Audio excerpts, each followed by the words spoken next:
ओम नमो भगवते वासुदेवाय।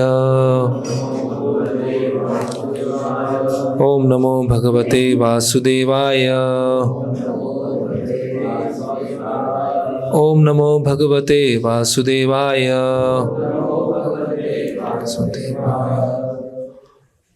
हरे कृष्णा। तो आज श्रील भक्ति सिद्धांत सरस्वती ठाकुर का तिरुभाव तिथि महोत्सव है। इसको विरह महोत्सव भी बोलते हैं, सेपरेशन सेरेमनी।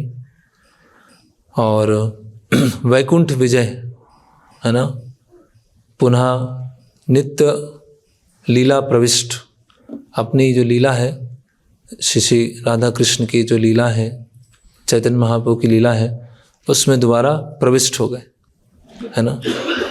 तो भक्ति सिद्धांत सरस्वती ठाकुर बताते हैं कि जो भगवान के द्वारा भेजे गए पार्षद हैं, शुद्ध भक्त हैं, वो दोनों लीलाएं चलती हैं उनकी।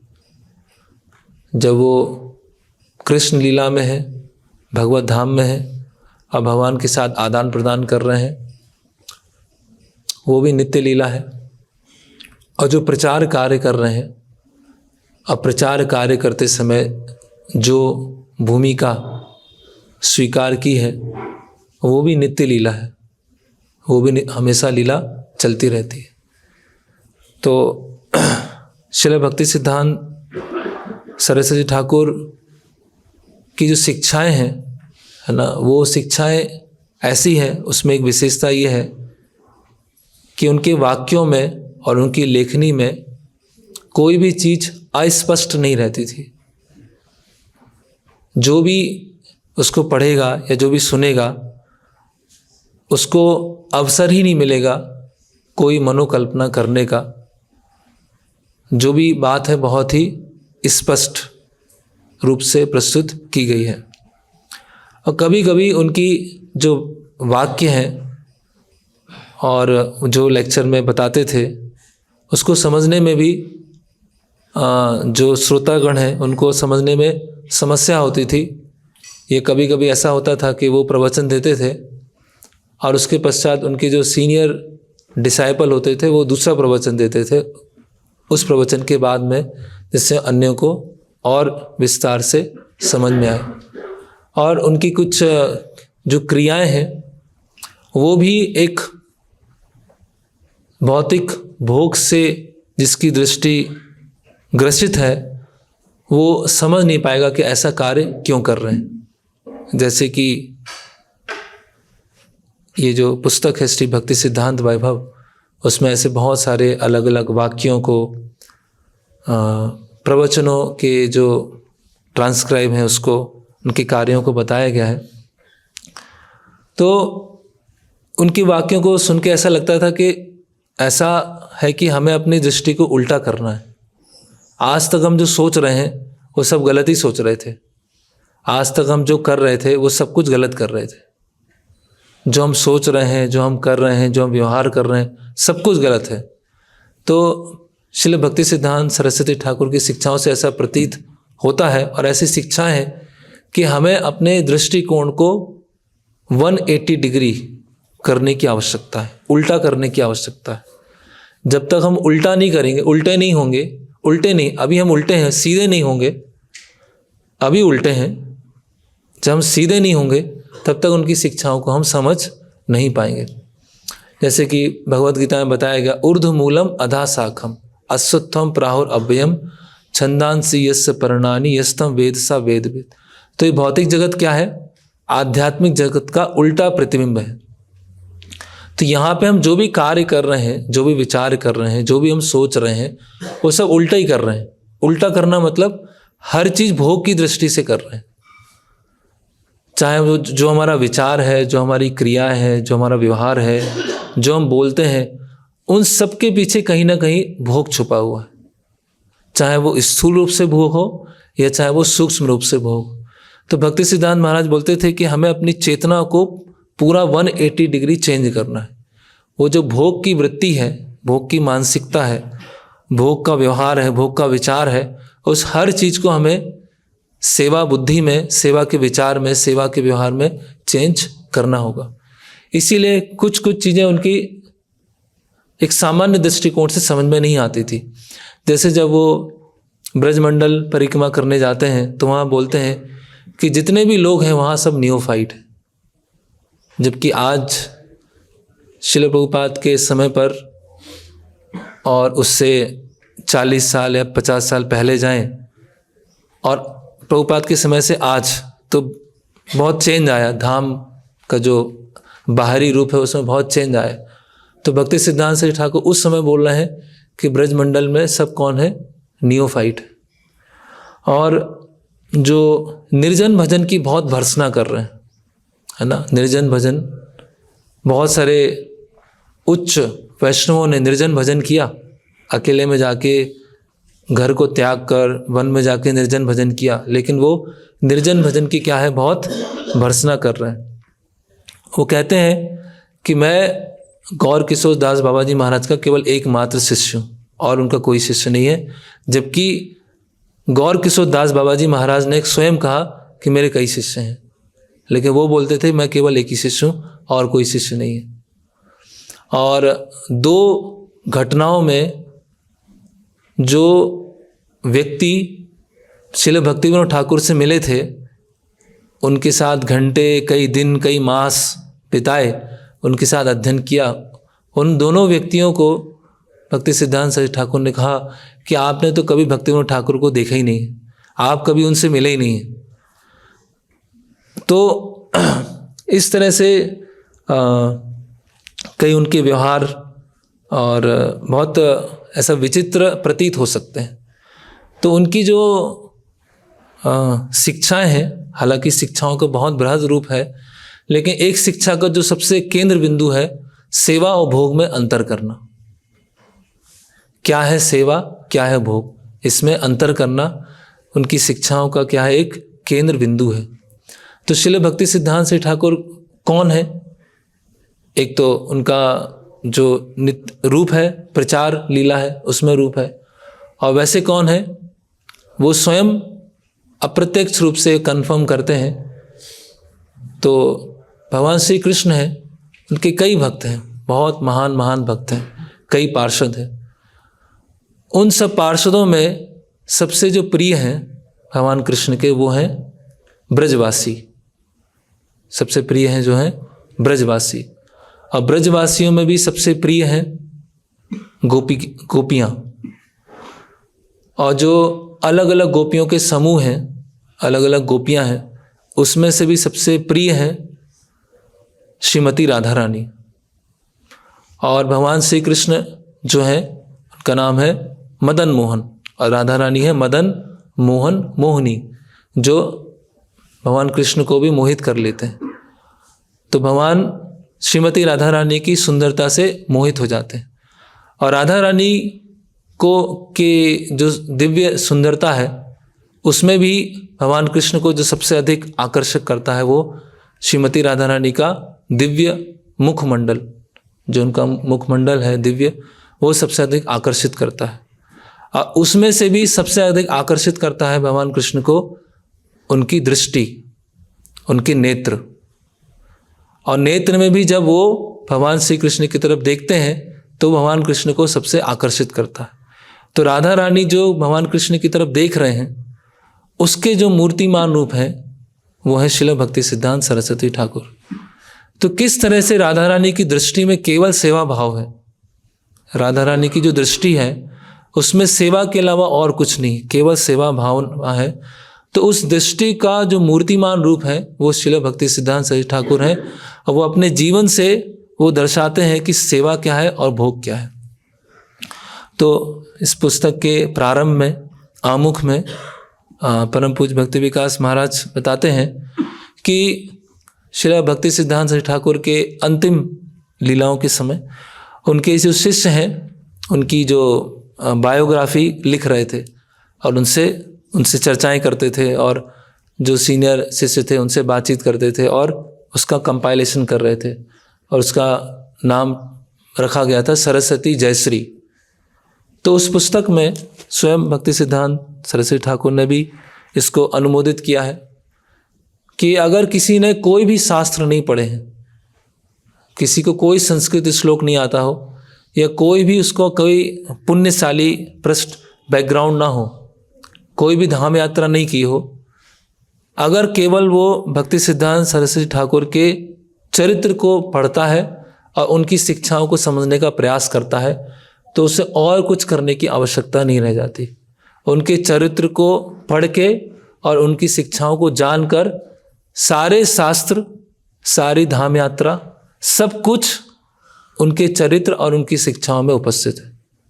तो भक्ति सिद्धांत सरस्वती ठाकुर की एक बहुत प्रमुख शिक्षा है, और उनके जो व्यक्तित्व है और उनकी जो शिक्षाएं हैं उसको समझने के लिए भी ये बहुत आवश्यक है। जैसे हमने चर्चा किया कि हमें अपनी जो चेतना है उसको पूरा उल्टा करना है, या फिर ऐसा बोल सकते हैं कि हमें अभी चेतना जो हमारी उल्टी है उसको सीधा करना है ना। किस तरह से शास्त्रों को पढ़ना चाहिए, किस तरह से धाम जाना चाहिए, किस तरह से भक्तों का संग करना चाहिए, किस तरह से सेवा करना चाहिए, किस तरह से प्रसाद लेना चाहिए, है ना। डोनेशन देते समय क्या हमारी चेतना होना चाहिए, सेवा करते समय क्या चेतना होना चाहिए, हरि नाम लेते समय क्या चेतना होना चाहिए, हर चीज़ को श्रील भक्ति सिद्धांत सरस्वती ठाकुर ने उसको परिभाषित किया। हर शब्द की परिभाषा दी है कि सेवा की परिभाषा क्या है ना, भगवान की परिभाषा क्या है, हर चीज़ को परिभाषित किया है। मुक्ति की क्या परिभाषा है, भक्ति की क्या परिभाषा है। और भक्ति सिद्धांत सरस्वती ठाकुर ऐसा एक उनका जो वाक्य था, वो बोलते थे कि हम जितना भगवान की सेवा करते जाएंगे उतना हमारे ऊपर ऋण चढ़ता जाएगा। जितना हमें समय बीतेगा सेवा करते करते, उतना हम भगवान के और ऋणी होते जाएंगे। सामान्य जगत में क्या होता है कि अगर हम किसी की सेवा करते हैं, है ना, किसी की मदद करते हैं या उनको कुछ देते हैं, तो वो सामने वाला सोचता है हाँ आभारी कि आपने मेरे लिए कुछ किया। लेकिन भगवान की सेवा में ऐसा है कि जितना हम सेवा करते जाएंगे उतना हम भगवान के ऋणी होते जाएंगे। तो इन सब चीज़ों को समझने के लिए हम देखते हैं कि जो भक्ति सिद्धांत सरस्वती ठाकुर ने जो मैसेज दिया है और जो उन्होंने कार्य किया है, उसका एक बहुत बड़ा आधार है, और आधार शास्त्र ही है, ऐसा कोई अलग नहीं है कि कुछ नई शिक्षा दी है। तो वो आधार है, वो बताते थे कि एक भोगी व्यक्ति है, एक संसार को जो भोग करना चाहता है, वो अपने आप को संसार का केंद्र समझता है और संसार की हर वस्तु को अपने भोग की वस्तु को देखता है। और संसार की हर वस्तु को भोग की तरह नहीं, संसार में जो इवन भगवान है या शास्त्र हैं या भगवान से संबंधित कोई भी चीज़ है, मंदिर है, हर चीज़ को वो अपने भोग की वस्तु की तरह देखता है। तो इसको बोलते हैं जगत दर्शन। जगत दर्शन क्या है कि जीव जो है वो इस संसार का केंद्र है। मैं संसार का केंद्र हूँ। ईश्वरो अहम, अहम भोगी, सिद्धो हम बलवान सुखी। मैं इसका केंद्र हूँ और संसार में जो भी वस्तु है वो मेरे भोग के लिए है, चाहे उसमें भगवान भी हो, चाहे वो धाम भी हो या भगवान का नाम भी हो, यहाँ तक कि भगवान की सेवा हो। हर चीज़ इसलिए बनी है मेरे एंजॉयमेंट के लिए, मेरे भोग के लिए बनी है। इसको बोलते हैं जगत दर्शन। तो वो जो जीव है वो मैं हूँ, वो है दृष्टा, और अन्य सारी वस्तुएं हैं वो सब हैं दृश्य। तो मैं हूँ दृष्टा और अन्य सब वस्तुएं हैं दृश्य। तो ये दृग धातु से आता है। दृग मतलब देखना या समझना या विवेक लगाना। तो मैं हूँ संसार का केंद्र और बाकी अन्य सब वस्तुएं हैं मेरे चारों तरफ घूमने वाली। लेकिन एक होता है गोलोक दर्शन। गोलोक दर्शन मतलब भगवान इस पूरे संसार के केंद्र हैं। केंद्र है मतलब इस संसार के भोक्ता है। संसार में जितनी भी वस्तुएं हैं वो सब भगवान के भोग करने के लिए है। संसार के जितने भी लोग हैं वो संसार भगवान का भोग करने के लिए हैं। मैं स्वयं जो हूँ भगवान की भोग की सामग्री हूँ। मैं स्वयं भगवान की भोग की सामग्री हूँ। इसको बोलते हैं गोलोक दर्शन, कि कृष्ण दृष्टा है और संसार में सारी जितनी भी चीज़ें हैं वो क्या है, दृश्य हैं। तो दृग दृश्य विचार, कि कौन है दृष्टा और कौन है दृश्य। तो भक्ति सिद्धांत सरस्वती ठाकुर जब वो बायोग्राफी लिखी जा रही थी तो बोलते हैं कि संसार में ऐसे बहुत कम लोग होंगे जो शायद इसको समझ पाएंगे, कौन है दृश्य, कौन है दृग, कौन है दृष्टा और कौन है दृश्य। संसार में बहुत मुश्किल से कुछ लोग होंगे जो इसको समझ पाएंगे। तो गोलोक दर्शन क्या है? गोलोक दर्शन मतलब जैसा भगवान इस संसार को देख रहे हैं वैसा देखना सीखना, उसको बोलते हैं गोलोक दर्शन। जैसा भगवान इस संसार को देखते हैं और जैसा भगवान संसार के लोगों से चाहते हैं, जीव से चाहते हैं, वैसा देखना सीखना चालू करना, है ना, वो है गोलोक दर्शन। तो जो गोलोक दर्शन को विकसित करने का प्रयास करते हैं या गोलोक दर्शन में स्थित होते हैं, वो इस भौतिक जगत में रहते हुए भी गोलोक वृंदावन में रह रहे हैं। और जो धाम जाने के बाद भी जगत दर्शन में रहते हैं, जो धाम की वस्तुओं को भी, भगवान के विग्रहों को भी, भगवान की सेवा को भी, शास्त्रों को भी अपने अनुसार समझना चाहते हैं, अपने अनुसार देखना चाहते हैं, अपने अनुसार उसको चेक करना चाहते हैं, अपने अनुसार वो उसको विवेक लगाना चाहते हैं, वो क्या है, जगत दर्शन। वो इस भौतिक जगत में फंसे हुए। तो आगे बताते हैं कि कौन है दृश्य, कौन है दृष्टा, कौन है दृक्। तो और विस्तार से बताते हैं कि एक होते हैं भोगी, एक होते हैं त्यागी। तो भोगी व्यक्ति क्या सोचता है कि हर चीज मेरे भोग के लिए, संसारी भोग के लिए है, भक्ति भी भोग के लिए है, मंदिर भी भोग के लिए, सेवा भी भोग के लिए है, सब कुछ भोग के लिए, जितनी भी संसार की वैरायटी है वो सब मेरे भोग के लिए। लेकिन भोग करते करते करते पता चल रहा है कि वैरायटी से दुख मिलता है, इसीलिए सबको नष्ट कर दो, है ना, सब नष्ट कर देते हैं, ना कोई दृष्टा है ना कोई दृश्य है, सब कुछ एक है। तो जो ये दृष्टा और दृश्य को एक समान करना वो और अधिक डेंजरस है, बजाय उसके कि खुद को दृष्टा समझना और संसार को दृश्य समझना। कहने का मतलब जो निर्विशेषवाद है वो और अधिक डेंजरस है, जो आउटराइटली खुले उससे भोग करना चाहते हैं। क्योंकि निर्विशेषवादी है, वो सबसे बड़ा भोगी बनना चाहता है, वो स्वयं जीव को और भगवान को एक समान कर रहा है। तो ये जो अंडरस्टैंडिंग है दृग दृश्य विचार, कौन है दृश्य कौन है दृष्टा, ये श्रील भक्ति सिद्धांत सरस्वती ठाकुर का एक बहुत ही विशेष योगदान है, बहुत ही स्पेशल कंट्रीब्यूशन है ना, कि इसको समझना, पहले तो उसको पहचानना, फिर समझना और उसके अनुसार जीवन जीना। यहाँ बताया जा रहा है litmus test for their genuineness, sincerity and advancement in bhakti. तो ये भक्ति सिद्धांत सरस्वती ठाकुर के लिटमस टेस्ट था कि कौन इस दृग दृश्य विचार को, कौन है भोक्ता और कौन है भोग्य, इसको समझना वो लिटमस टेस्ट है भक्ति में कितने हम प्रगत हैं, भक्ति में कितना सिंसियर है और वास्तव में आगे बढ़ना चाहते हैं। वो टेस्ट है इस दृग दृश्य विचार को समझने का। तो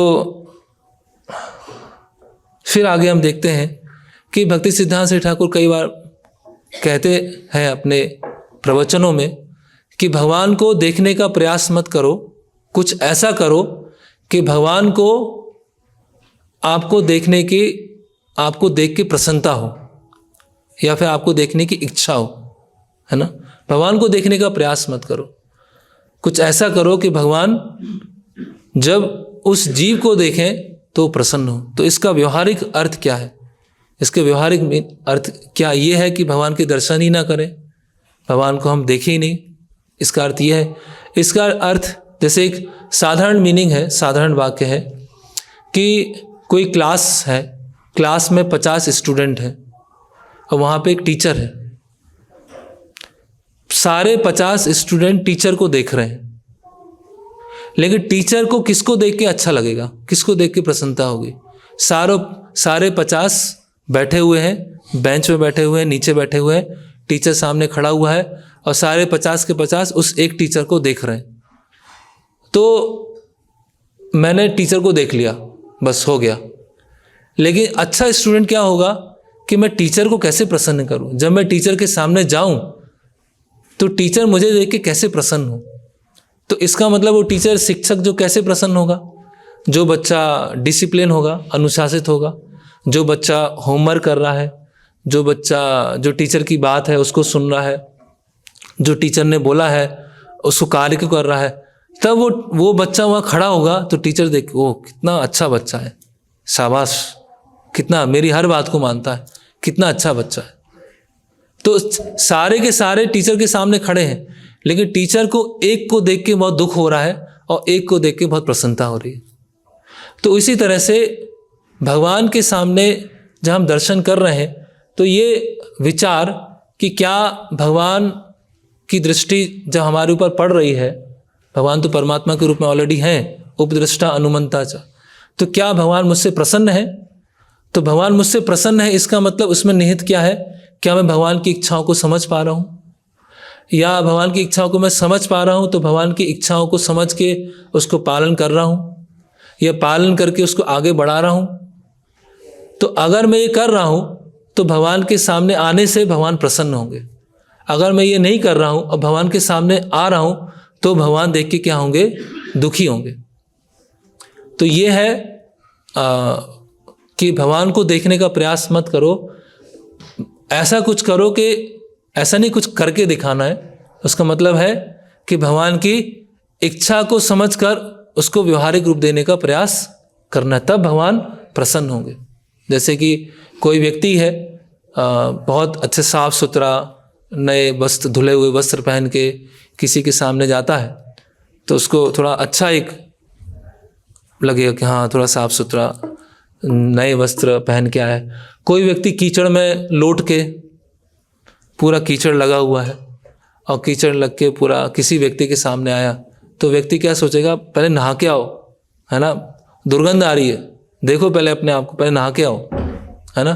तो उसी तरह से जो जिसके अंदर अनर्थ भरे हुए हैं, है ना, अपराध भरे हुए हैं, और जब भगवान के सामने वो उपस्थित है और उसको वो निकलने का प्रयास नहीं कर रहा है, उसको वो दूर करने का प्रयास नहीं कर रहा है, तो भगवान से अनर्थों की, अपराधों की दुर्गंध आ रही है, भगवान प्रसन्न है, भगवान करुणा में, भगवान सब पे दृष्टिपात कर रहे हैं, करुणा की दृष्टि कर रहे हैं।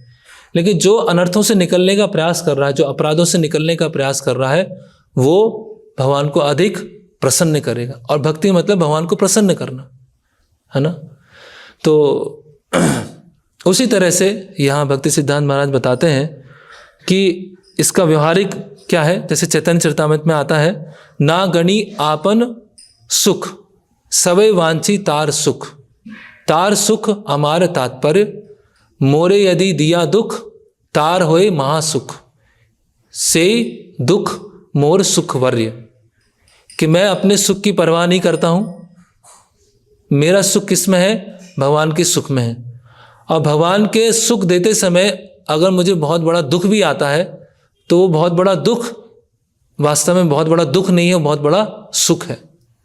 तो जो भगवान की सेवा के लिए, भगवान की मिशन के लिए कष्ट ले रहे हैं, रिस्क ले रहे हैं, प्रयास कर रहे हैं, कंफर्ट जोन से निकलकर सेवा करने का प्रयास कर रहे हैं, और अपने मानसिक सुख की परवाह नहीं कर रहे हैं, शारीरिक सुख की परवाह नहीं कर रहे हैं, पूजा लाभ प्रतिष्ठा की परवाह नहीं कर रहे हैं, कुछ प्रशंसा मिलेगी, कुछ एप्रिसिएशन मिलेगा, उसकी परवाह नहीं कर रहे हैं, और सब कुछ भगवान की सेवा में इहा यस्य हरिर्दास कर्मणा मनसा गिरा निकला से अपि अवस्थासु जीवन मुक्त सा उच्चते, पूरी तरह से भगवान की सेवा में लगे हुए हैं।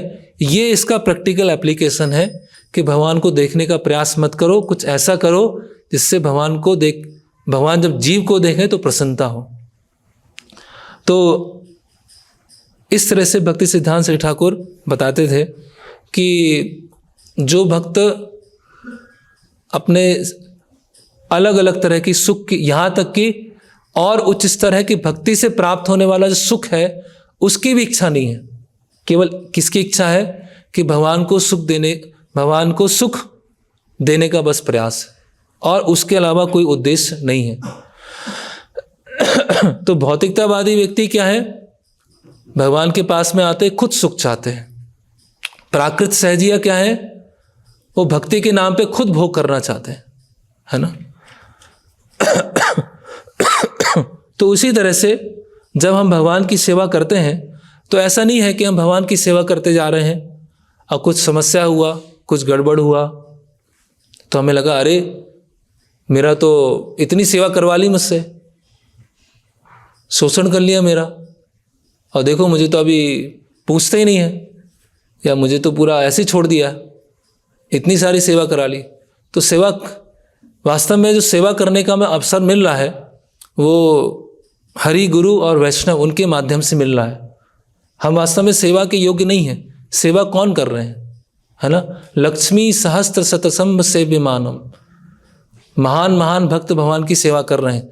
तो वास्तव में हम सेवा कर नहीं रहे हैं, हमें सेवा में लगाया जा रहा है ना। जैसे परम पूज्य भक्ति विकास महाराज कई बार अपने प्रवचन में बोलते हैं कि मैं इस्कॉन में आया नहीं, मुझे प्रभुपाद की कृपा से, भक्तों की कृपा से मैं इस्कॉन में मुझे प्रवेश दिया गया, है ना, लाया गया। तो ये हम वास्तव में सेवा कर नहीं रहे। गुरु शिष्य परंपरा के माध्यम से, भक्तों के माध्यम से हमें सेवा में लगाया जा रहा है। हम उसके योग्य नहीं हैं, सेवा के योग्य नहीं है, लेकिन सेवा में हम लग रहे हैं। और जैसे जैसे हम सेवा करते जाएंगे तो और हमें ये अनुभव होगा कि मैं वास्तव में बिल्कुल योग्य नहीं हूँ।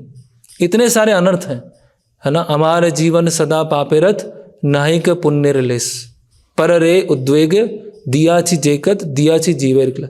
इतने सारे अपराध किए हैं, इतने सारा द्वेष भरा हुआ है, और वो सब होते हुए भी मैं भगवान उनकी सेवा कर रहा हूँ जो परम पवित्र है, और उनके जो पार्षद हैं श्रील प्रभुपाद जो परम पवित्र हैं, उनकी सेवा करने का मुझे अवसर मिल रहा है। तो जो जितना सेवा करेगा उसके अंदर और अपनी विनम्रता आएगी, उसके अंदर सेवा का अभिमान नहीं आएगा। देखो मैंने तो ये करके दिखा दिया, मैंने सबको पीछे छोड़ दिया और देखो मैं कितना आगे निकल गया, है ना। मैंने ये अचीव कर लिया, मैंने ये अकम्प्लिश कर दिया, मैंने ये पूरा भक्त समाज को करके दिखा दिया कि देखो मुझ में भी वो है, दम है मेरे में, मैं भी कुछ कर सकता हूँ। तो ये सब इसमें भी हम कहाँ सोच रहे हैं, अपने आप को केंद्र समझ रहे हैं, है ना। जैसे एक व्यक्ति है, एक बालक है जिसका जन्म फुटपाथ पे हुआ है, किसी स्लम में हुआ है। उसके लिए खाने के लिए नहीं है, पहनने के लिए नहीं है, सर्दी से अपने आप को बचाव करने के लिए कुछ नहीं है। तो वहाँ पर एक व्यक्ति आते हैं और उसको क्या ले लेते हैं, गोद ले लेते हैं कि चलो इसको मैं रख लेता हूँ, और उसको सब कपड़े देते हैं, उसको खाना देते हैं, सुरक्षा देते हैं, शेल्टर देते हैं, सब कुछ देते हैं। तो जैसे वो बच्चा धीरे धीरे आगे बढ़ता जाएगा, तो बच्चे में उस व्यक्ति के प्रति और अधिक कृतज्ञता की भावना आती जाएगी। और मान लीजिए उस व्यक्ति ने उस बच्चे को अपने एक कंपनी में कोई एक पोस्ट दे दिया कि हाँ आप कंपनी में रह के कार्य करो। तो जितना वो फैसिलिटी यूज करेगा, जितना वो कंपनी के लिए कार्य करेगा, उतना वो आभार व्यक्त करेगा कि मेरी क्या स्थिति थी, मैं कैसे फुटपाथ पर पड़ा हुआ था, कुछ खाने के लिए नहीं था, कुछ नहीं था, और इन्होंने मुझे वहाँ से उठाकर ऐसी स्थिति में रखा है और आज मैं ये कर पा रहा हूँ। तो जितना वो कार्य करेगा उसके अंदर उतना अधिक क्या आएगा कि मुझे और अधिक विनम्रता की भावना आएगी, और अधिक कृतज्ञता की भावना आएगी। तो उसी तरह से जितना हम समय में आगे बढ़ते जा रहे हैं, सेवा करते जा रहे हैं, उतना और क्या स्थिति थी भक्ति में आने से, भक्ति में लाए जाने से पहले क्या स्थिति थी, कैसे जो मलकूप है, जो भौतिक जगत है, जो मलकूप है, उसके कीड़े की तरह स्थिति थी। पूरा एक कीचड़ में जो कीड़ा होता है, जिस तरह से गिरा होता है, उस तरह से मेरी स्थिति थी। और वैष्णवों के माध्यम से, गुरु के माध्यम से आज ऐसी स्थिति में आया हूँ कि आज ऐसी स्थिति में आके कुछ कार्य कर पा रहा हूँ, हरि नाम जप कर पा रहा हूँ, सेवा कर पा रहा हूँ, मंगला आरती में उठ के भगवान के दर्शन कर पा रहा हूँ। उससे पहले क्या स्थिति थी? तो ये वो और अपने आप को ऋणी अनुभव करेगा। उसके अंदर ये भावना नहीं आएगी, अरे 8 साल सेवा किया और देखो क्या हो गया। तुम भी थोड़ा अपना देख के चला करो, इतना सेवा करने की जरूरत नहीं है, इतना अपने आप में मिशन में अपने आप को झोंकने की जरूरत नहीं है ना। तो थोड़ा अपना भी देख के चलो, अपना थोड़ा जो भी घर बार है, गृहस्थी है, सब अपना देख के चलो, इतना सब करने की जरूरत नहीं। इसका मतलब समझे नहीं कि सेवा जो मिली है वो इतना महान अवसर है। जो गुरु शिष्य परंपरा के द्वारा, गुरु के द्वारा जो सेवा मिली है वो कितना महान अवसर है। इसीलिए सेवा की प्रकृति को समझना, सेवा के नेचर को समझना, है ना। इसी तरह से शास्त्रों को पढ़ना है ना। एक है मैं बहुत बुद्धिमान हूँ, सब जानता हूँ, देखते हैं प्रभुपाद जी क्या बोलते हैं, उनका मत भी समझ लेते हैं, ठीक है, समझ लेते हैं, थोड़ा अच्छा बोलते हैं, अच्छा लिखा है प्रभुपाद जी ने, है ना। और प्रभुपाद के बारे में जब लेक्चर सुनते हैं और गहराई से पढ़ते हैं तो ये तो मुझे ठीक नहीं लग रहा है, ये जो स्टेटमेंट है प्रभुपाद जी का, ये तो मुझे ठीक नहीं लग रहा है। तो इसमें निहित है कि मैं अपनी बुद्धि में इतना श्रेष्ठ हूँ कि हर चीज़ को जज कर सकता हूँ। अभी भी मैं दृष्टा हूँ और प्रभुपाद जी की पुस्तकें क्या दृश्य हैं। मैं ये मेरे अंदर बेसिक विनम्रता की भावना नहीं है कि अगर मैं प्रभुपाद जी के कोई वाक्य को, कोई घटना को समझ नहीं पा रहा हूँ तो ये मेरे अंदर त्रुटि है, ना कि उसमें त्रुटि है, ना कि उस घटना में त्रुटि है, ना कि वो वाक्य में त्रुटि है। तो ऐसा कई बार होता है कि भक्त हैं, बहुत सारे शास्त्र पढ़े हैं, प्रभुपाद की पुस्तकें भी कई बार पढ़ी हैं, तो ऐसा लगता है हाँ प्रभुपाद को ऐसा नहीं करना चाहिए था। मतलब अभी हम ऊपर बन गए, कौन गुरु है कौन शिष्य है वो चेंज हो गया, इंटरचेंज हो गया, है ना। कौन उपदेशक है और कौन उपदेश लेने वाला है वो अभी इंटरचेंज हो गया। पहले हम उपदेश लेने वाले थे, वो उपदेशक थे, और आज हम 15-20 साल के बाद हम उपदेशक बन गए हैं और हम जज करना चालू कर गए हैं कि क्या सही है क्या गलत है। तो इसके लिए इसीलिए एकेडमिक स्टडी, है ना। ऐसे बहुत सारे एकेडमिक लोग होते हैं जो शास्त्रों को बहुत अच्छे से पढ़े होते हैं, भक्तों से भी अधिक अच्छे से पढ़े होते हैं। मतलब उनको याद रहता है कहाँ पे क्या घटना हुई है, कहाँ पे कौन सा श्लोक है। लेकिन हर चीज़ को कैसे पढ़ रहे हैं, हर चीज़ को कैसे कैलकुलेट कर रहे हैं, अपने खुद के एक वर्ल्ड व्यू से, अपने खुद के एक दृष्टिकोण से।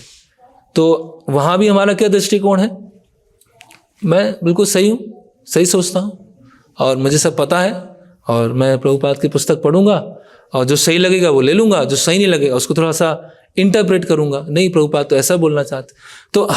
तो शास्त्रों की सेवा करना है, शास्त्र सेवा, है ना। इसीलिए शास्त्रों को बोला जाता है रिवील्ड स्क्रिप्चर्स, दिव्य ज्ञान हृदय प्रकाशित। जो दिव्य ज्ञान है वो प्रकाशित होता है ना। उसको ऐसा नहीं कि उसको मेज़र करना होता है, उसको अपने बुद्धि से, इंटेलेक्चुअल इंटेलिजेंस से मैं समझ जाऊंगा और जो समझ में नहीं आएगा वो गलत है ना। वो उससे प्रार्थना, शास्त्रों को जब पढ़ रहे हैं तो प्रार्थना कर रहे हैं, शास्त्रों की सेवा करने का प्रयास कर रहे हैं, उससे शास्त्र के जो अर्थ है वो क्या होगा, रिवील होगा। तो हर जगह ये भावना है। हम भगवान का जितना हम नाम ले रहे हैं, है ना, भगवान का नाम ले रहे हैं या हम प्रसाद ले रहे हैं, जो भी हम कार्य कर रहे हैं, है ना, वो भगवान कृपावश हमें प्रदान कर रहे हैं। भगवान का जो नाम है हमें वो कृपावश प्रदान कर रहे हैं। तो जितना हम नाम ले रहे हैं, नाम, भगवान का नाम प्रार्थना से और ध्यानपूर्वक सुनकर हम ले रहे हैं, उतना अधिक हमें भावना और विकसित होना चाहिए कि भगवान कृपावश अपने नाम के रूप में प्रकट हुए हैं है ना, कली काले नाम रूपे कृष्ण अवतार, भगवान नाम के रूप में कृपावश प्रकट हुए हैं। मुझे बहुत ध्यानपूर्वक, प्रार्थना के साथ ध्यानपूर्वक सुनकर भगवान का नाम का सेवा करना है। नाम सेवक बनना है, नाम भोगी नहीं बनना है ना, नाम का सेवक बनना है, ना कि नाम का भोग करना। तो इस तरह से शिला भक्ति सिद्धांत श्री ठाकुर बार बार बोलते थे, अप्राकृत वस्तु न है प्राकृत गोचर, कि जो अप्राकृत वस्तुएं हैं, जो आध्यात्मिक घटना है, उसको भौतिक इंद्रियों से या भौतिक बुद्धि से नहीं समझ सकते। उदाहरण देते थे, जैसे रावण है तो माया सीता को, जो माया सीता है उनको ले गया, क्योंकि अप्राकृत वस्तु ना है प्राकृत गोचर, कि वो जो आध्यात्मिक रूप है उसको वो देख ही नहीं सकता, उसको वो स्पर्श ही नहीं कर सकता, क्योंकि जिसके अंदर अनर्थ है वो आध्यात्मिक रूप और उसको स्पर्श उसके पास ही नहीं आ सकता है। तो फिर हम आगे और देखते हैं कि जो ये शब्द हैं, माया मतलब मियते अन्य इति माया, माया मतलब हर चीज को मेजर करना, हर चीज को मापना, है ना। जैसे पहले भी हमने चर्चा किया था कि जब प्रभुपाद के विग्रह की स्थापना हुई तो न्यूज़पेपर वाले आए तो बोलते हैं कि ये जो कौन सी धातु के बने हैं, कौन सा मटेरियल यूज किया है, ये जो विग्रह है कौन सा मटेरियल, और ये मटेरियल मिलता कहाँ पर है। वो ये कभी सोच भी नहीं सकते कौन है प्रभुपाद, उनकी शिक्षाएं क्या हैं, वो मटेरियल है, कितना किलो मटेरियल यूज किया गया था, किस धातु के बने थे, वो कहाँ से आया है। तो इन सब चीज़ों में तो अच्छा, राधा वल्लभ जी हैं तो कितनी ऊंचाई है उनकी, कितने फिट के हैं, जो मार्बल है वो कहाँ से आया है, कौन सी खदान से मार्बल आया है। तो इन सब को मेजर करने में, इन चीज को गणना करने में, लेकिन ये नहीं सोचेंगे कि भगवान का आदेश क्या है, भगवान ने कहा क्या है, क्या राधा वल्लभ जी शास्त्रों के माध्यम से हमें बताने का प्रयास कर रहे हैं, वो कभी नहीं आएगा। ऐसे जो प्रेस नोट देते हैं उनको, तो उसमें बताएंगे कि जन्माष्टमी का ये महत्व है, इसलिए आए हैं और इसलिए जन्माष्टमी मनाना चाहिए, तो वो कुछ नहीं आएगा। क्या आएगा, इतने 5 तरह का वो बटा, है ना, जयपुर से फूल आए, इधर से फूल आए, इधर से ये आया, हर चीज़ का मटेरियल कैलकुलेशन, हर चीज़ को मेजर करना है। तो इसीलिए भक्ति सिद्धांत महाराज बोलते थे, जहाँ जहाँ शास्त्रों में अधोक्षज शब्द है या अप्राकृत शब्द है उसको अंडरलाइन करना चाहिए। हर अधोक्षज, जहाँ भी अधोक्षज है कि भगवान क्या है, इंद्रियां और मन से परे हैं, इंद्रियां और मन को धकेलते हैं, इंद्रियां और मन से परे हैं, वो अधोक्षज है, अप्राकृत है।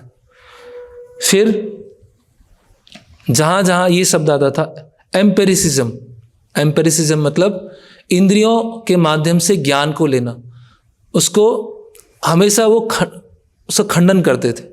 एक गैलीलियो ने कहा था, measure what is measurable and make measurable what is not सो।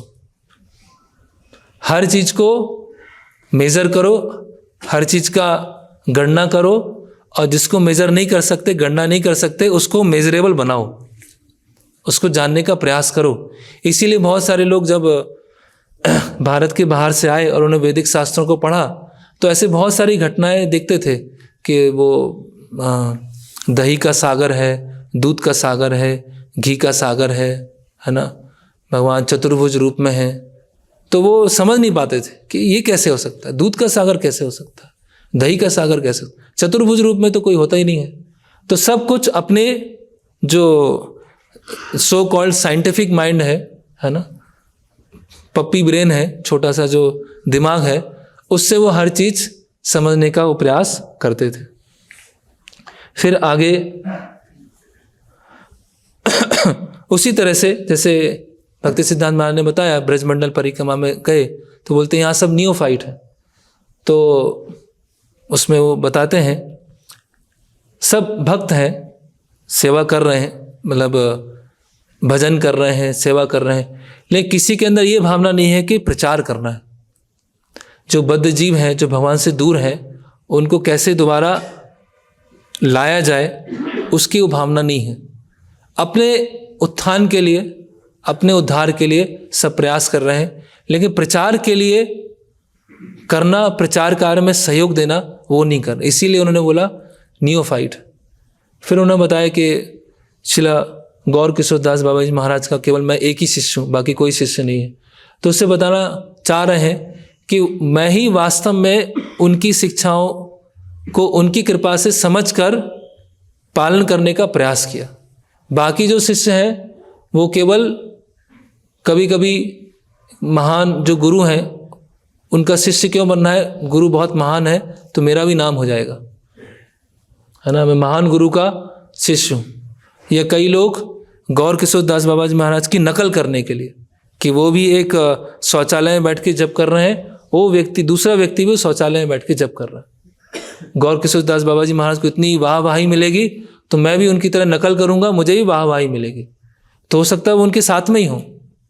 और कई बार ऐसा हुआ कि भक्ति सिद्धांत महाराज आए अपने जो गुरुदेव हैं उनसे मिलने के लिए, तो वो व्यक्ति था जिसका नाम था मित्र, वो उनको दूर कर देता था कि आप दर्शन करने नहीं आ सकते, मिलने नहीं आ सकते, और अपने आप को उनका बहुत निजी पार्षद, बहुत खास विशिष्ट पार्षद समझता था। लेकिन भक्ति सिद्धांत महाराज समझते थे कि ये तो उनको समझ ही नहीं सकता, बाबा जी महाराज को समझ नहीं सकता, केवल फिजिकली बहुत पास में है, फिजिकल प्रॉक्सिमिटी बहुत नज़दीक है, तो ऐसा नहीं कि हम जो भक्त हैं उनको समझ पाएंगे। और बाद में ऐसा हुआ कि वो जो मित्र नाम का व्यक्ति था वो कुछ अवैध संग में था और बाबा जी महाराज ने उसको घर भेज दिया कि आप घर जाइए। तो इस तरह से कई शिष्य थे जो उनके द्वारा ही अप्रूव थे, लेकिन अपने जो गुरु हैं उनके मनोभिष्ट को वो समझ नहीं पाए। फिर और हम इस दृग दृश्य विचार को और हम देखते हैं कि हम जो जैसे कि भक्ति सिद्धांत महाराज डोनेशन, भगवान को दान देना, तो हाँ वो सही है कि हमने जो मेहनत किया है, मेहनत से जो लक्ष्मी आई है उसको हम भगवान की सेवा में लगा रहे हैं, लेकिन और उससे ऊपर का भाव क्या है कि भगवान उसे स्वीकार कर रहे हैं। वास्तव में भगवान उसको स्वीकार कर रहे हैं। ऐसा नहीं है कि मैं दान देकर मैं बहुत उच्च स्थिति में हो गया। वास्तव में तो भगवान स्वयं लक्ष्मीपति हैं, है ना। भगवान के पास किसी भी चीज़ की कोई, है ना, सारा संपत्ति उन्हीं का, जन्मादे अस्यता, सारी चीज़ें उन्हीं से आ रही हैं। तो मैं अगर भगवान की सेवा में दान दे रहा हूँ, अगर दान नहीं दे रहा हूँ तो वो समस्या है। अगर भगवान की सेवा में दान दे रहा हूँ और भगवान उसको अपनी कृपा से स्वीकार कर रहे हैं, तो उसके बाद और ये भावना विकसित होना चाहिए कि हाँ, वो एक विनम्रता की भावना विकसित होना चाहिए कि मैं, है ना, भौतिक संसार में कितने लोगों की, जो भौतिकतावादी लोगों की सेवा कर रहा हूँ, उससे कुछ लक्ष्मी आ रहा है और उस लक्ष्मी को भगवान की सेवा में दे रहा हूँ और भगवान कृपा बस स्वीकार कर रहे हैं। तो ये कृतज्ञता की भावना और अधिक बढ़ना चाहिए, ना कि ये कि मैंने कितना, हर चीज़ में मैंने कितना सेवा किया, मैंने कितना दान दिया, है ना, मैंने कितना बड़ा प्रचार किया, मैंने कितने सारे भक्तों को बना दिया। तो हर चीज़ में यही है कि कौन है केंद्र में, कौन है दृष्टा और कौन है दृश्य। तो भक्ति सिद्धांत महाराज बोलते हैं, एक का आर्टिकल है वेणु और बपू। वेणु और बपू, वेणु मतलब बांसुरी, बपू मतलब सच्चिदानंद रूप। तो बोलते हैं कि जो भगवान को अपरिपक्व तरीके से भगवान के दर्शन करना चाहता है, उसको भगवान की वेणु के बारे की मधुरता के बारे में नहीं पता है। जो भगवान की जो वेणु है और उससे जो स्वर निकलता है वो जितना मधुर है, और वो स्वर क्या है, शास्त्रों के निर्देश। तो शास्त्रों के निर्देश कानों से सुनने के बाद फिर हम इन आँखों से भगवान के दर्शन कर सकते हैं, भगवान के सच्चिदानंद रूप के दर्शन कर सकते हैं। तो कान जो हैं उनसे भगवान की वेणु को सुनते हैं और वेणु को सुनने के बाद हृदय का शुद्धिकरण होता है, और उसके पश्चात इन नेत्रों से भगवान के सच्चिदानंद रूप को सुनने देखने के लिए योग्य हो पाते हैं, क्वालिफाई हो पाते हैं। तो जो भगवान के केवल बपू को देखना चाह रहा है, लेकिन भगवान की वेणु को सुनना नहीं चाह रहा है, वो भगवान के वपु जो है उसको समझ नहीं पाएगा, उनके जो सच्चिदानंद रूप है उसको समझ नहीं पाएगा। एक बार एक शिष्य है, उनको भक्ति सिद्धांत महाराज ने काम गायत्री दिया। काम गायत्री मंत्र देने के पश्चात वो शिष्य आपस में चर्चा कर रहे थे और विचार कर रहे थे कि भगवान कृष्ण, मतलब वो फूल लेकर भगवान कृष्ण के ऊपर फेंकेंगे, ऐसा उस काम गायत्री का एक अर्थ था। और वो आपस में डिस्कस कर रहे थे कि मैं फूल लेके भगवान को फेंकूंगा। तो भक्ति सिद्धांत सरस्वती ठाकुर के पता चलता है कि शिष्य लोग आपस में चर्चा कर रहे हैं कि ऐसे फूल लेके भगवान को फेंकेंगे। तो भक्ति सिद्धांत महाराज बहुत दुखी होते हैं, है ना, और बोलते हैं, वो विचार करते हैं कैसे अयोग्य शिष्य हैं। मैं करोड़ों जन्मों के बाद भी ये नहीं सोच सकता हूँ कि मैं इस चीज़ के लिए योग्य हो गया हूँ कि फूल लेके भगवान को ऐसे फेंकूं। और ये जो कनिष्ठ है, नियोफाइट है, थोड़ा सा कुछ जानने के पश्चात वो इस तरह से विचार कर रहे हैं कि मैं इतना योग्य हो गया हूँ, इतना कि भगवान को वो फूल भी ऐसे फेंक सकता हूँ।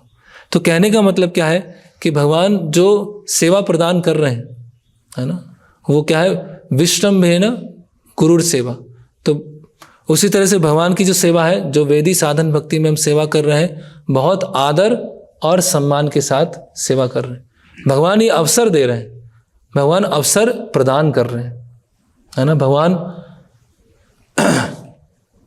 कोई भी कार्य है, हम मंगला आरती दर्शन करने आ रहे हैं, हम प्रचार कार्य कर रहे हैं, प्रचार कार्य में किसी भी एक कार्य में हम जुटे हुए हैं, हर कार्य में ये सोचना है, और ये वास्तव है कि ये भगवान हमें अपनी सेवा में लगा रहे हैं, ये जो गुरु हैं अपनी सेवा में लगा रहे हैं। उस सेवा को करने के बाद अभिमान आना, अहंकार आना और सेवाओं में समस्या आके उसको छोड़ देना और उसको करने के बाद उसका क्रेडिट लेने का प्रयास करना, इसीलिए हम वो समझे ही नहीं कि ये सेवा भगवान के द्वारा प्रदान की गई है। तो फिर आगे भक्ति सिद्धांत महाराज बोलते हैं कि भगवान को देखने का अर्थ क्या है।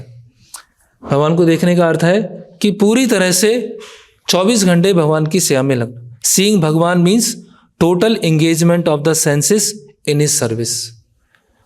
सारी इंद्रियों को पूरी तरह से भगवान की सेवा में लगाना, वही भगवान को देखने के समान है। Serving the lord 24 hours a day with all one senses in which one naturally sees Bhagwan. जब पूरी तरह से 24 घंटे अपनी सारी इंद्रियों से भगवान को सेवा करने का प्रयास कर रहा है, तो शुद्ध अवस्था में भगवान की सेवा वो कर पाएगा। तो फिर हम देखते हैं कि श्रील चैतन्य महाप्रभु के उदाहरण को फॉलो करते हुए जब भक्ति सिद्धांत महाराज पुरी जाते थे, तो गरुड़ स्तंभ के पीछे से चैतन्य महाप्रभु जगन्नाथ जी के दर्शन करते थे। और बताते हैं कि जगन्नाथ जी तो हमेशा गरुड़ जी को देख रहे हैं, उनके दर्शन कर रहे हैं, और गरुड़ जी के पीछे मैं खड़ा हूँ, तो हो सकता है जगन्नाथ जी की दृष्टि मेरे ऊपर भी जाएगी, और उससे, क्योंकि मैं गरुड़ जी के पीछे हूँ, वो देखकर जगन्नाथ जी प्रसन्न होंगे। तो इसीलिए बताते हैं आनुगत्य, दास दासानुदास, कि केवल ऐसा नहीं कि भक्तों के पीछे हम सबसे पीछे खड़े होकर दर्शन कर रहे हैं, अच्छा है, लेकिन भक्तों के अधीनस्थ रहकर सेवा करने में हम आनंद अनुभव कर रहे हैं कि मैं भक्तों के अधीनस्थ होकर मुझे प्रसन्नता है कि मैं इस तरह से सेवा करूं। ऐसा नहीं कि ये भी नहीं चाहिए, वो भी नहीं चाहिए, ये भी नहीं चाहिए, ये भी नहीं चाहिए, डायरेक्ट भगवान से सेवा। तो वो जो गरुड़ स्तंभ के पीछे चैतन्य महाप्रभु दर्शन कर रहे हैं या भक्ति सिद्धांत महाराज दर्शन कर रहे हैं, उसका जो आंतरिक अर्थ ये है कि हमें भक्तों के अंडर में रहकर सेवा साधना करने में अच्छा लग रहा है या अच्छा लगना चाहिए, तब वो अनुगत्य है, फॉलोइंग। एक इसमें आर्टिकल है Brajwasi, how to become Brajwasi, real Brajwasi. तो हम बता रहे हैं ब्रज मतलब फॉलो करना, कि जो नित्य सिद्ध ब्रजवासी हैं उनको जो फॉलो कर रहे हैं, उनको फॉलो करना मतलब वो ब्रजवास है। तो इसी तरह से ये अनुगत्य है जो भक्ति सिद्धांत महाराज बता रहे हैं कि गरुड़ स्तंभ के पीछे से दर्शन कर रहे हैं, इसका मतलब क्या है? केवल ऐसा नहीं कि फिजिकली भक्तों के पीछे से दर्शन करना है, वो वास्तव में मनोवृत्ति से, मन से, बुद्धि से भक्तों के अंतर्गत रहकर उनकी सेवा करने के माध्यम से भगवान की सेवा करने का प्रयास करना है। नहीं तो कई बार ऐसा होता है कि भक्त लोग जाते हैं, प्रभु जी इस बार जगन्नाथ जी के बहुत अच्छे दर्शन हुए, बहुत ही अच्छे दर्शन हुए। कैसे अच्छे दर्शन हुए? जो पंडित थे वो एकदम नज़दीक ले गए थे हमको, एकदम पास से दर्शन कराए उन्होंने, और हम तो 5 मिनट वहाँ खड़े रहे और जगन्नाथ जी के बिल्कुल पास से दर्शन करके आए। तो ऐसा नहीं कि वो कुछ गलत हो गया या गलत है वो, लेकिन उसका जो सार है, उसका जो मर्म है वो हम समझ नहीं पाए। तो इस तरह से जो अनुगत्य जो प्रिंसिपल है वो बहुत भक्ति में महत्वपूर्ण है कि क्या हम ये दास गोपिर भरतो पद कमलयो दास दासानुदास, हम जो गुरु के एक इंस्ट्रूमेंट के रूप में, हरि गुरु वैष्णव के इंस्ट्रूमेंट के रूप में कार्य करने में हमें अच्छा लग रहा है कि नहीं लग रहा है। ऐसा नहीं कि मन मार के अरे वो तो क्या है कि सीनियर डिवोटी हैं इसीलिए क्या है सुनना पड़ता है और मन मार के पालन करना पड़ता है, बाकी मेरी तो इच्छा ऐसी नहीं है। मैं तो ऐसा सोचता हूँ कि सेवा ऐसे की जाए तो अच्छा होगा।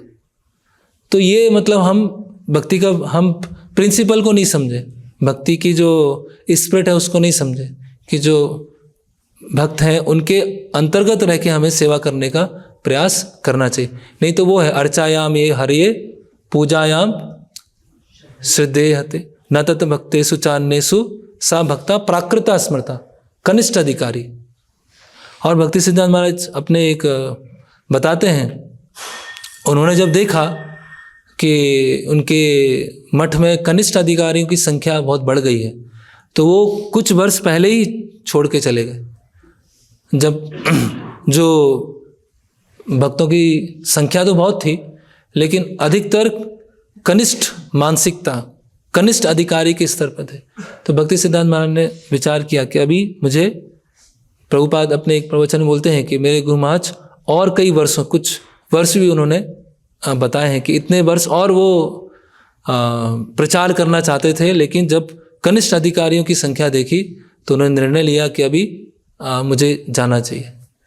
तो ये इसीलिए हमें तो भक्ति में जो कनिष्ठ, ऐसा नहीं होगा कि एक कमरा है तो उसमें सारे कनिष्ठ अधिकारी हैं, एक में मध्यम अधिकारी, एक में उत्तम अधिकारी।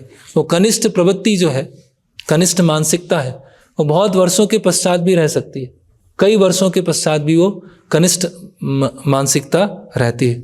तो भक्ति सिद्धांत महाराज बोलते हैं कि जगन्नाथ जी जो है वो दृश्य नहीं है, जगन्नाथ जी क्या है, दृष्टा है। और जब जीव अपने आप को दृष्टा के रूप में जगन्नाथ जी के सामने प्रस्तुत करता है और ये विचार करता है कि जगन्नाथ जी उसको एंजॉय करें, वो जगन्नाथ जी की सेवा के निमित्त बना है, तब और वो सेवनमुख होता है, तब जगन्नाथ जी बहुत प्रसन्न होते हैं। मैंने जगन्नाथ जी को देखा, मैंने जगन्नाथ जी को देखा तो भक्ति सिद्धांत महाराज बोलते हैं आपने कोई जगन्नाथ जी को नहीं देखा, आपने लकड़ी को देखा, पत्थर को देखा, या बुद्धिस्ट लिटरेचर में कोई ऑब्जेक्ट है उसको डिस्क्राइब करते हैं वो देख के आए हैं, आप जगन्नाथ जी के दर्शन करके नहीं आए।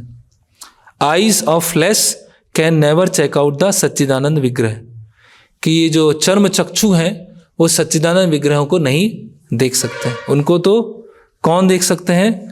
जो भक्तों के अधीन रहकर सुनकर सेवा करते हैं, उसके बाद उनको सच्चिदानंद विग्रह वो रिवील होते हैं, वो प्रकट होते हैं। तो थोड़ा सा और फिर भक्ति सिद्धांत महाराज के पास कोई में आता है कि आप मुझ पर कृपा कीजिए जिससे मैं इस जीवन में भगवान के दर्शन कर सकूं। तो बोलते हैं कि आप भगवान के दर्शन करोगे या भगवान आपको देखेंगे? क्या आप अपनी संतुष्टि के लिए भगवान को देखना चाहते हो?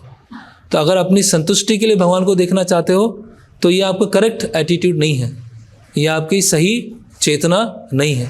केवल भगवान का दृश्य रेटिना के ऊपर पड़ना वो वास्तव में दर्शन नहीं है ना। भगवान को कैसे देखते हैं? सुतिक्षता पंथा, जो सुनने के माध्यम से भगवान को देखा जाता है। फिर एक व्यक्ति उनके पास में आता है, बोलता है कि कल मैं नदी के पास में गया था, वहाँ मुझे कृष्ण दिखाई दिए। तो भक्ति सिद्धांत महाराज बोलते हैं तो माया भी दिखाई दी होगी पीछे।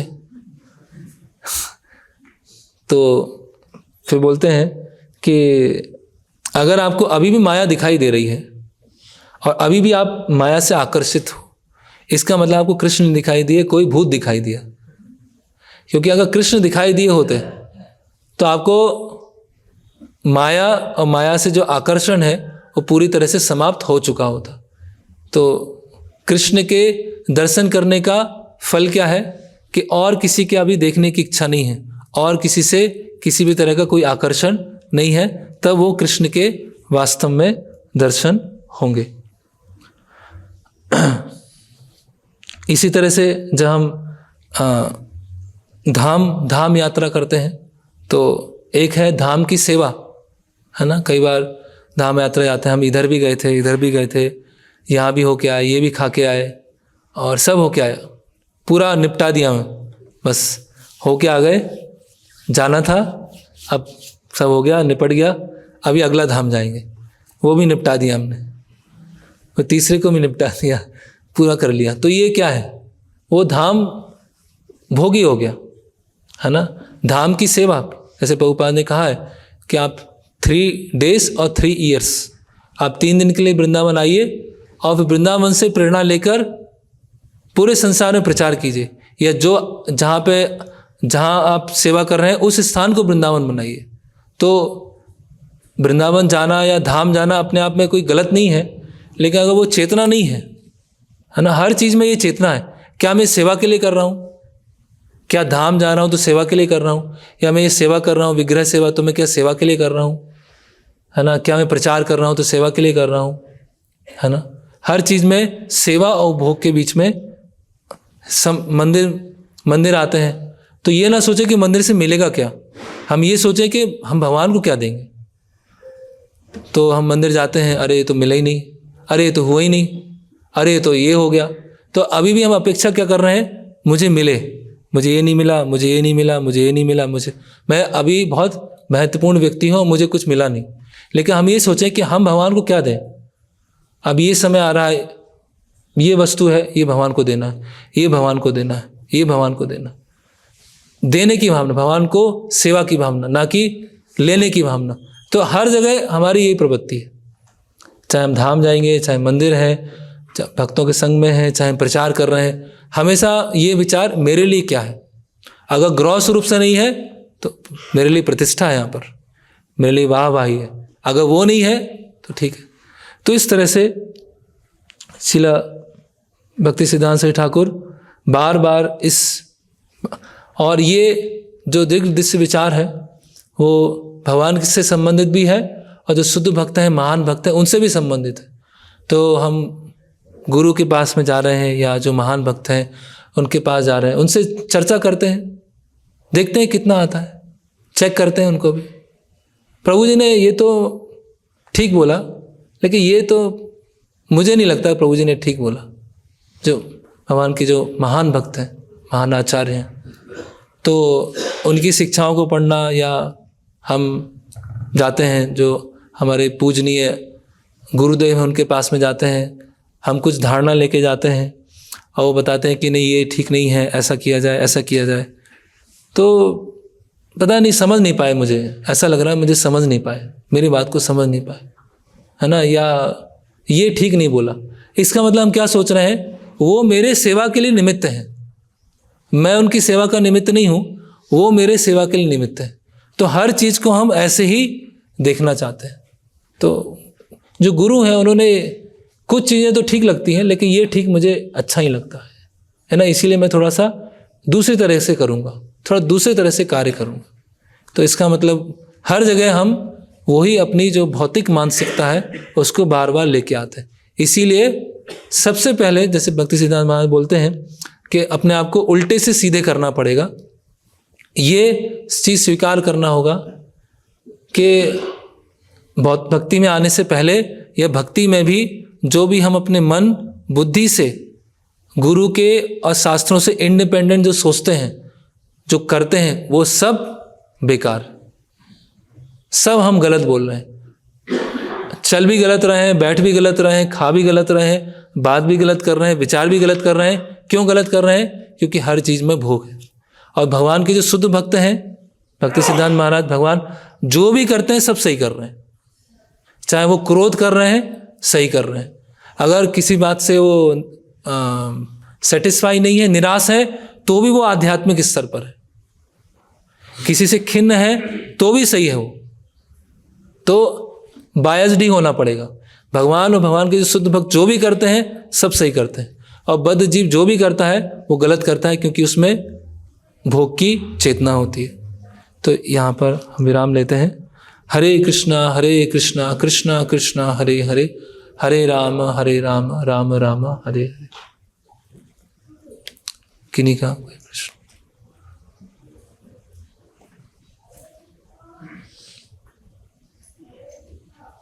हरे कृष्ण।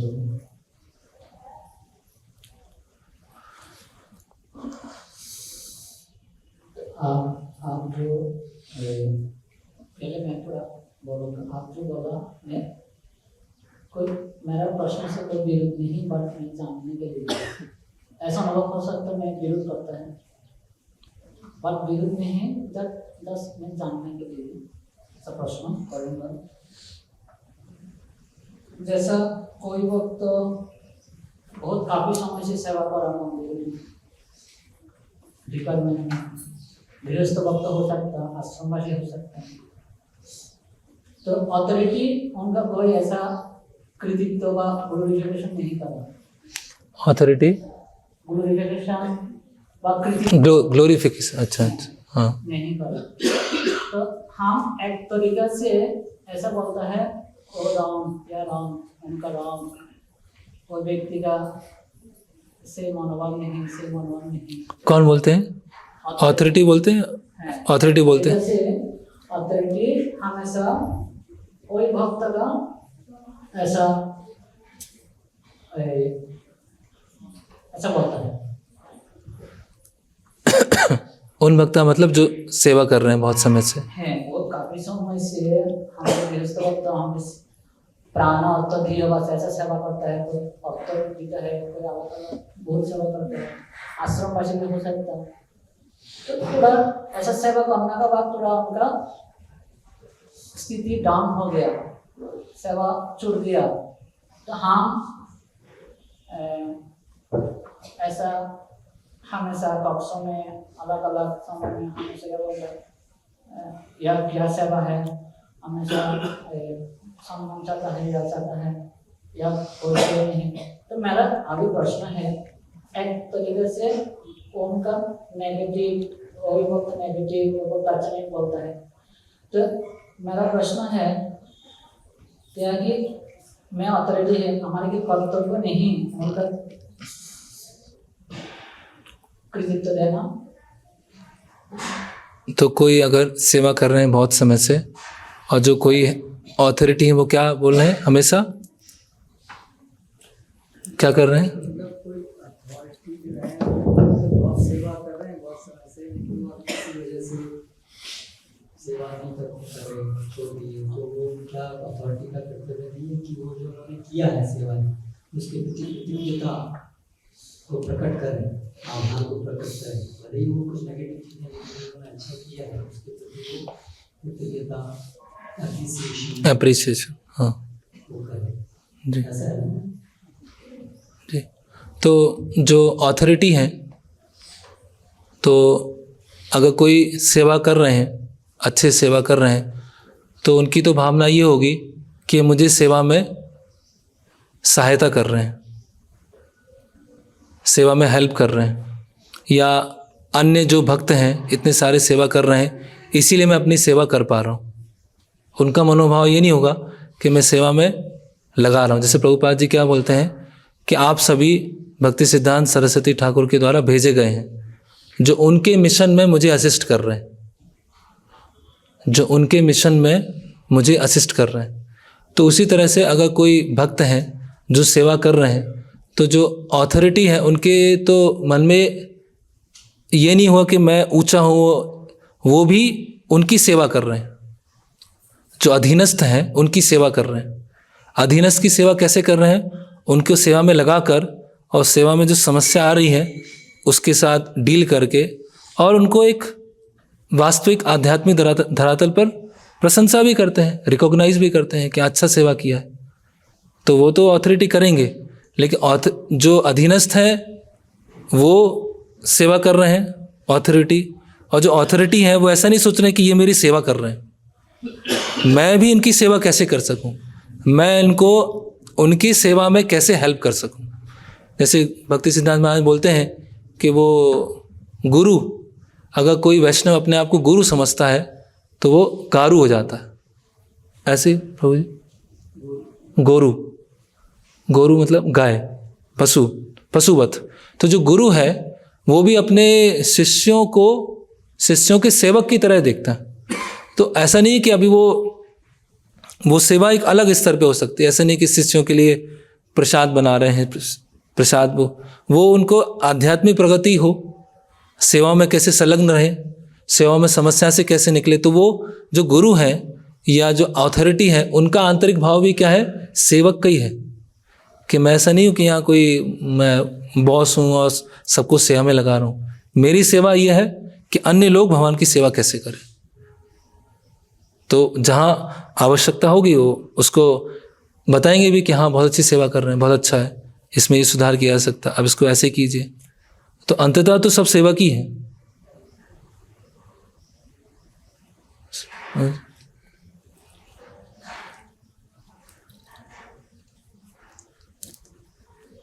ओके। शिल भक्ति सिद्धांत सरस्वती गोस्वामी प्रभुपाद की जय। शिल प्रभुपाद की जय। हिताय गौर प्रेमानंदे। हरि हरि।